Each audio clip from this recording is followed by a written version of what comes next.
లక్ష్మణ్ గారు, మీ దగ్గర నుంచి నేను స్టార్ట్ చేస్తాను. సో ఓవరాల్గా బ్రిటన్కి సంబంధించిన ది ఎకానమిస్ట్ అనే మ్యాగజైన్ ఏదైతే ఈ సర్వే నిర్వహించడం, ఒక అభిప్రాయాన్ని అంటే ఈ సేకరణ చేసి మొత్తానికి మోదీని ఆకాశానికి ఎత్తడం, నిజంగా కూడా రియాలిటీ విషయానికి వస్తే కూడా ఎలాంటి ప్రాక్టికల్ అంశాలు ఉన్నాయి ఈ సర్వేలో, మనం ఎలా అర్థం చేసుకోవాలి దీన్ని, మనం ఏ రకంగా దూసుకెళ్తున్నామని, అండ్ ముఖ్యంగా క్లాస్ పాలిటిక్స్ విషయంలో, ఎకానమిక్స్ విషయంలో, ఎలైట్ అడ్మిరేషన్ విషయంలో ఈ 3 కేటగిరీస్లో వాళ్ళు ఎక్కువగా ప్రొజెక్ట్ చేసినట్లుగా తెలుస్తోంది.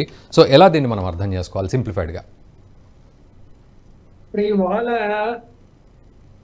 భారతీయ జనతా పార్టీకి ఓటు వేయాలన్నా, నరేంద్ర మోడీకి ఓటు వేయాలన్నా, జనంలో నుంచి బీజేపీ పక్కకి వెళ్ళిపోయింది.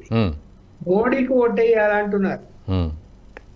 ఎవరిని ప్రశ్నించినా కూడా, పేద వర్గాలను ప్రశ్నించినా, మధ్యతరగతిని ప్రశ్నించినా, లేదా చదువుకున్న వాళ్ళని ప్రశ్నించినా కూడా మోడీకి ఓటేయాలంటున్నారు. అంటే ఆయన ఇమేజ్ ఇతర దేశాల్లో వాళ్ళ యొక్క సర్వేలు, వాళ్ళ రిపోర్ట్స్ ఎలా ఉన్నా కూడా ప్రాక్టికల్ గా మన దేశంలో మనం గమనించినా కూడా ఇవాళ ప్రతిపక్ష పార్టీలన్నీ బెంబేలెత్తిపోయి ఎందుకు కూర్చున్నాయి, మా వల్ల కాదు అని చెప్పి. అంటే మోడీ గారు మచ్చలేని నాయకుడిగా, ఒక్క అవినీతి మరక కూడా లేకుండా, బహుశా స్వాతంత్రం వచ్చిన తర్వాత ఇప్పటి వరకు అవినీతి మరక అంటని ప్రధానమంత్రి ఎవరైనా ఉన్నారంటే మోడీ గారిని చెప్పక తప్పదు. అందరి మీద అవినీతి ఆరోపణలు వచ్చాయి కదా, ప్రధానమంత్రి ఎవరి మీద రాలేదు. కానీ ఈయన మీద ఇంతవరకు 10 సంవత్సరాల కాలం పూర్తి చేసుకున్నా కూడా ఒకప్పుడంటే నిఘా పెట్టడం సాధ్యం అయ్యేది కాదు. ఇవాళ social media, electronic media, communication systems అన్ని వచ్చిన తర్వాత అవినీతిని కనిపెట్టడం పెద్ద పని కాదు. అయినా కూడా 10 సంవత్సరాల్లో ప్రతిపక్షాలు ఏ యొక్క అవినీతిని కూడా మోడీ గారు చేశారని చెప్పలేని పరిస్థితుల్లో ఇవాళ ఉన్నారు.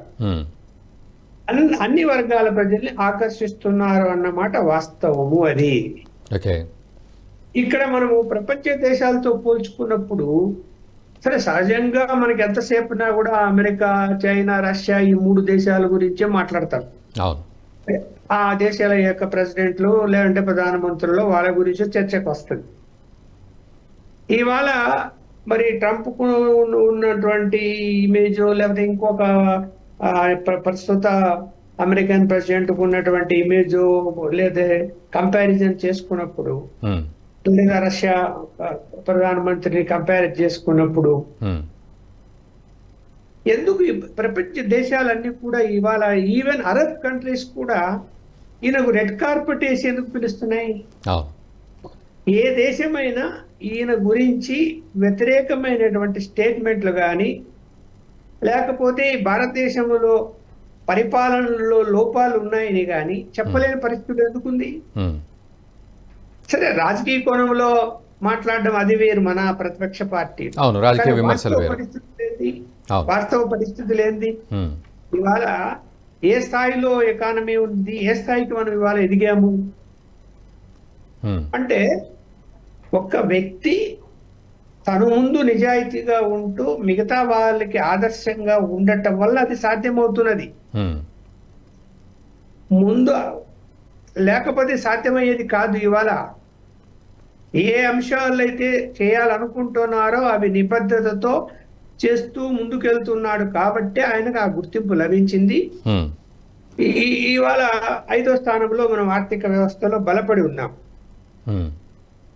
మరి ఎవరి వల్ల సాధ్యమైంది అంటే, కేవలం అవినీతిని కంట్రోల్ చేయటం వలన, ఫైనాన్షియల్ మేనేజ్మెంట్ సాఫీగా జరగటం వలన, మనకు కరోనా వచ్చినా, అనేక ఇబ్బందులు వచ్చినా, ప్రతిపక్ష పార్టీలు లేని నిందలు వేసినా కూడా వాటన్నిటిని దాటుకొని ఇవాళ ప్రపంచ దేశాల్లో గర్వంగా భారతదేశము నిలబడింది అంటే మరి అది ప్రధానమంత్రి నరేంద్ర మోడీ గారి సారథ్యం వల్లనే కదా జరిగింది. మరి ఎవరు కాదనగలుగుతారు? ఈ యొక్క అంశాన్ని ఎవరైనా కాదనగలుగుతారా?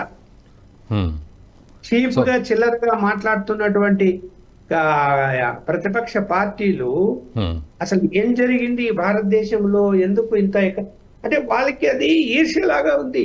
అరే, ఎవరు సాధించలేనిది నరేంద్ర మోడీ గారు సాధించాలి అనుకోని, నరేంద్ర మోడీ గారు ఉన్న పర్మనెంట్ ప్రైమ్ మినిస్టరా, కాదు కదా. కాదు కదా. ఉమ్. రేపొద్దున ఈ ఎన్నికల్లో తిరిగి ఆయన్ని ఎన్నుకుంటారు, ఇంకొకరిని ఎన్నుకుంటారు, లేకపోతే తర్వాత జరగబోయేటువంటి ఎన్నికల్లో ఖచ్చితంగా మార్పు ఉండే అవకాశం ఉంటది. ఉమ్.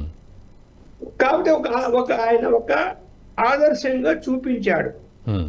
రాబోయేటువంటి తరాలకి, రాబోయేటువంటి ప్రధానమంత్రులకి ఎలా ఉండాలో చెప్పాడని నేనైతే చెప్పక తప్పదు. ఓకే. ఈ వీడియో మీకు నచ్చినట్టయితే లైక్ చేయండి, 10 మందికి షేర్ చేయండి. అలాగే కామెంట్ల రూపంలో మీ అభిప్రాయాలను మాతో పంచుకోండి. Nationalist hub group of channels ను సబ్స్క్రైబ్ చేసుకుని తెలుగునాట జాతీయవాద జర్నలిజాన్ని ప్రోత్సహించండి. ఈ వీడియో కింద ఉన్న బెల్ ఐకాన్ పై క్లిక్ చేయడం మర్చిపోవద్దు.